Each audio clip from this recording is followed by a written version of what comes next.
उन्होंने इस दुख का इजहार नहीं किया कि हाँ मणिपुर में इतनी बड़ी घटना घट गई, बल्कि उन्होंने इस दुख का इजहार किया कि ये वीडियो वायरल कैसे हो गया। मतलब इससे ये साफ जाहिर होता है कि वहाँ जानबूझकर जेनोसाइड कत्ल आम कराया जा रहा है। में आग लगी है, वो गैर मुल्की दौरा कर रहे हैं, रेड कार्पेट रिसेप्शन ले रहे हैं, तो ये इसको अफसोसनाक शर्मनाक बात कही जाएगी और क्या कहा जाएगा।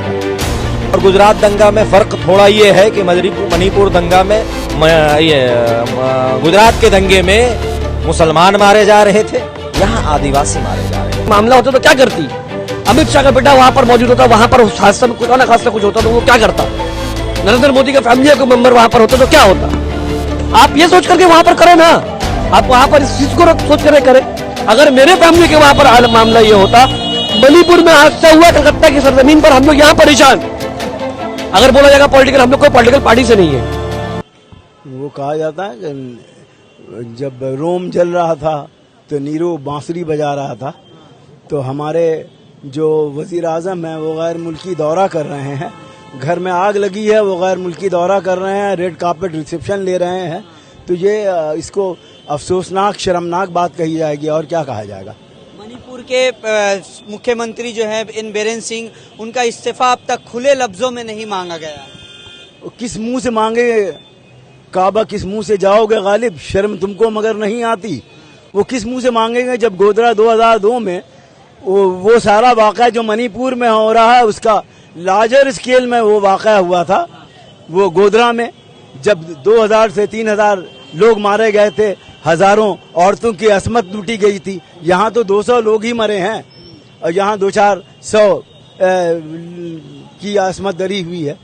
मणिपुर में जिन दो महिलाओं को निर्वस्त्र करके रास्तों पर घुमाया गया उसकी तस्वीर, और बिल्किस बानो जो गुजरात में मामला हुआ था 2002, उनकी तस्वीर, इन दोनों तस्वीरों को सोशल मीडिया पर वायरल किया जा रहा है और कहा जा रहा है कि ये दोनों मामले सेम है। कैसे देखते हैं इस चीज को?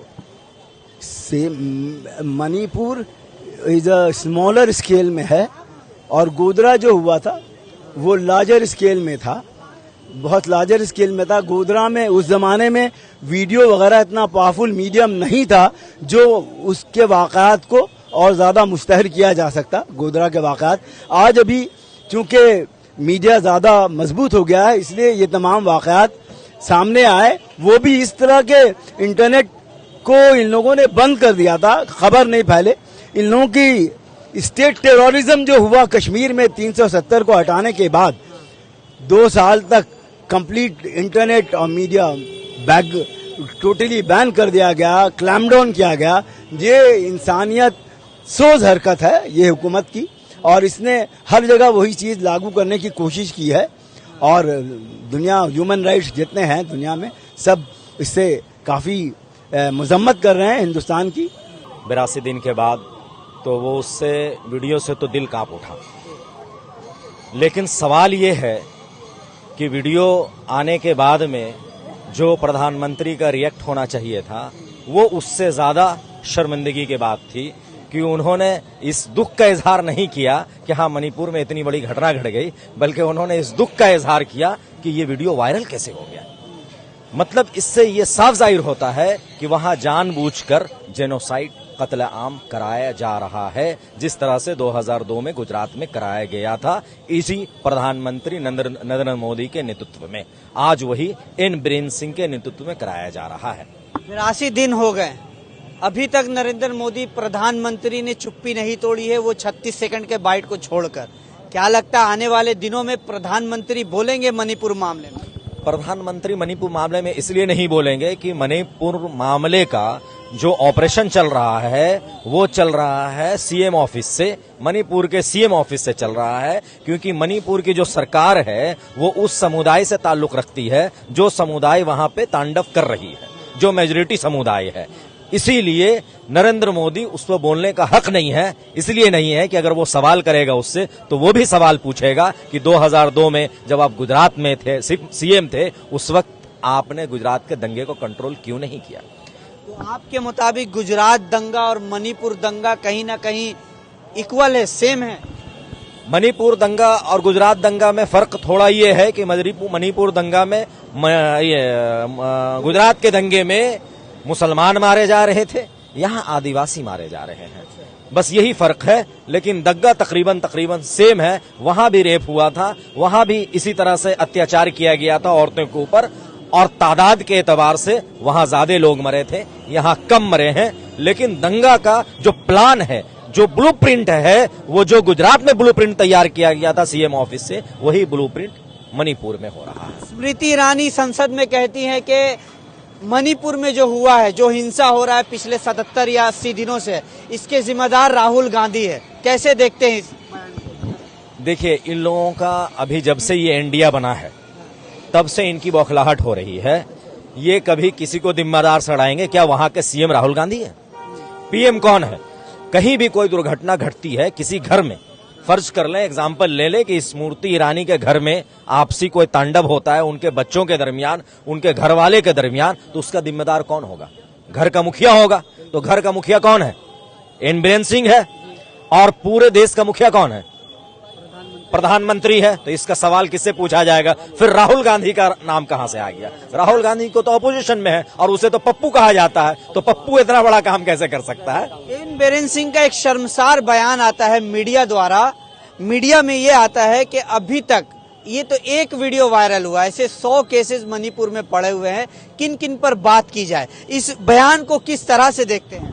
तो इससे तो ये जाहिर होता है कि इससे बड़ा बेशर्म सीएम हो ही नहीं सकता कि जिसके राज्य में रोज ऐसी घटना घटता हो और कुर्सी पे बैठा हो और वो इस तरह का बयान दे रहा हो कि हमारे राज्य में रोज घटना घट रहा है। मतलब वो सीना चौड़ा करके बात कर रहा, फख्र से ये बात कह रहा है। तो इससे बड़ी बेशर्मी की बात और बेहयाई की बात कुछ नहीं हो सकती। इससे देश के आवाम को समझना चाहिए कि भारतीय जनता पार्टी के लोग किस मानसिकता के लोग हैं कि जब उसके बेटियों की इज्जत उछाली जाती है तो वो कहते हैं कि रोजाना ऐसी घटना घटती है। इसीलिए भारत के आवाम को सावधान हो जाना चाहिए और आइंदा नॉर्थ ईस्ट तो इस बार चला गया उसके हाथों से। 2014 के बाद जो ग्राफ बीजेपी का बढ़ा था वो ग्राफ 2018 के बाद गिरना शुरू हो गया है और 2024 में उम्मीद है कि भारत का जनता 140 करोड़ आवाम सही फैसला करेगी और इसका दूर दूर तक उस पर एक बात बहुत आसान सा लफ्जों में है कि लीडर कह करके लीडर का नाम का मजाक ना बनाए। लीडर एक वर्ड है और बहुत मजबूत वर्ड है।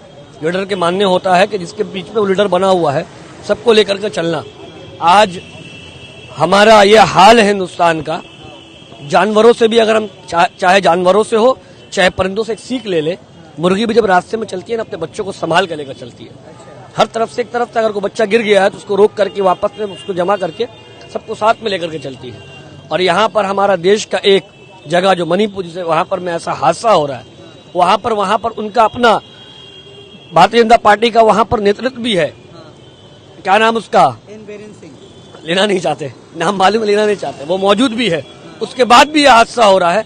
तो फिर कैसे लीडर है आप कि अपने मोहल्ले के और अपने इलाके के लोग और अपने स्टेट के लोग को बचा नहीं पा रहे और ये मामला को रोक नहीं पा रहे? आप शर्मसार होकर के इस्तीफा दे दो भाई। पहले इनसे कोई बात ही ना की जाए।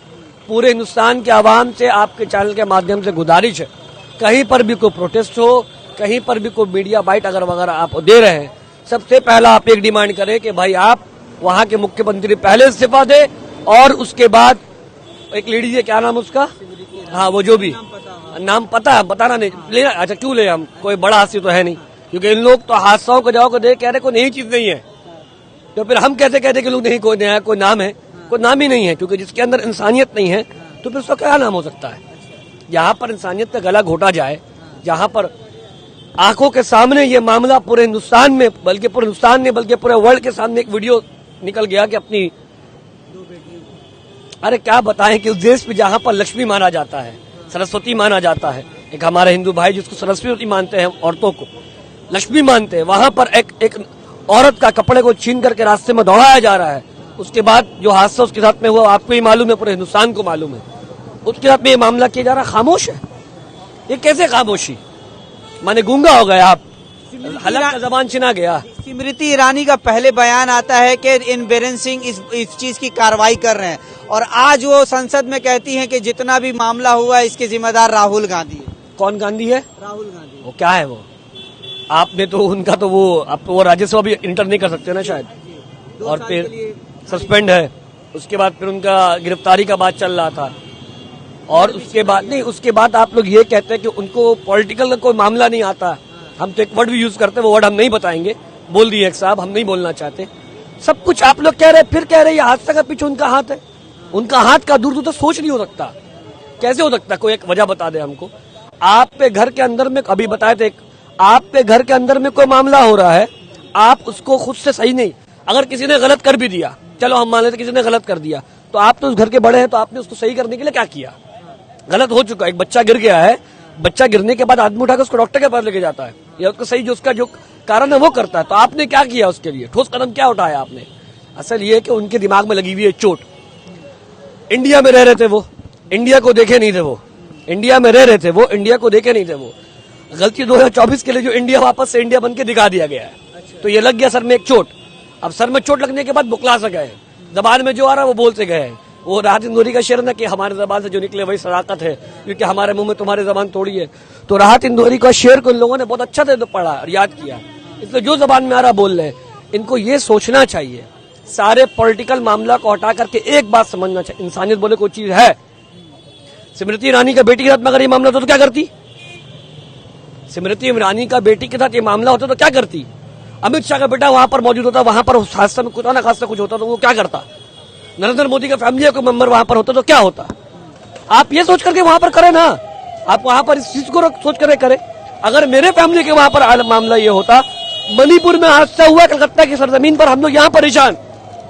अगर बोला जाएगा पॉलिटिकल, हम लोग कोई पॉलिटिकल पार्टी से नहीं है, आज तो सब पॉलिटिकल पार्टी छोड़ करके यहाँ पे खड़ा होकर के बात की है। तो उसी तरह से है कि आप कम से कम पॉलिटिकल बैनर को हटाइए, दिमाग से निकालिए, और हिंदुस्तान का नागरिक अगर आप समझते हैं अपने आप को, क्योंकि एनआरसी तो हमसे मांगते हैं आप, और अगर खुद को अगर मानते हैं कि आप इस देश के नागरिक, तो कम से कम नागरिकता होने का इस बात का वो सबूत दे कि वहां पर जाए, ना भी जाए तो कार्रवाई करे कि वहां पर यह हादसा को, यहाँ पर वहां पर क्या, हिंदुस्तान में कहीं पर भी वहां पर रोके। एक वजीर आजम का भाई ये उनके लिए करना जरूरी है, वहां के मुख्यमंत्री का जिम्मेदारी बनता है। और अगर आप जिम्मेदारी निभा नहीं पा रहे हैं, एक सवाल और है मीडिया के माध्यम से उनसे, अगर आप जिम्मेदारी निभा नहीं पा रहे हैं तो आप बता दीजिए आपकी जगह में कोई एक बच्चा जो क्लास 10 या 12 में पढ़ता होगा ना, वो आपकी जिम्मेदारी को संभाल लेगा। बहुत बड़ा काम वहां पर नहीं करना है, दोनों समुदाय को बैठा करके बात ही कर ले, और जो गलत कर रहा है उसको अंदर कर दे, तो आइंदा ऐसा कोई हरकत ना हो। इस चीज को नहीं समझेंगे इन लोग। असल और एक चीज है, इंडिया आने के बाद तो इन लोगों का सर में बहुत हेवी चोट लगा है, क्योंकि इंडिया आने के बाद पूरे इंडिया के अंदर से भारतीय जनता पार्टी को धो धो के निकाला जाएगा। धो धो से मुराद, जिस तरह कपड़े में दाग लगता है, हमारी माएं हमारी बहनें कपड़ा उसको धो करके साफ करती हैं, अब उस तरह इनकी जो जो हरकत लोगों ने करा है, इनको आवाम अपने वोटों की मशीन से, अपने वोट की मशीन से दबा करके, जिस तरह से अक्सर डालते हैं हम लोग, उस तरह वोट को डाल करके इसको साफ करके भारतीय जनता पार्टी को 2024 में हटाने की पूरी कोशिश में है।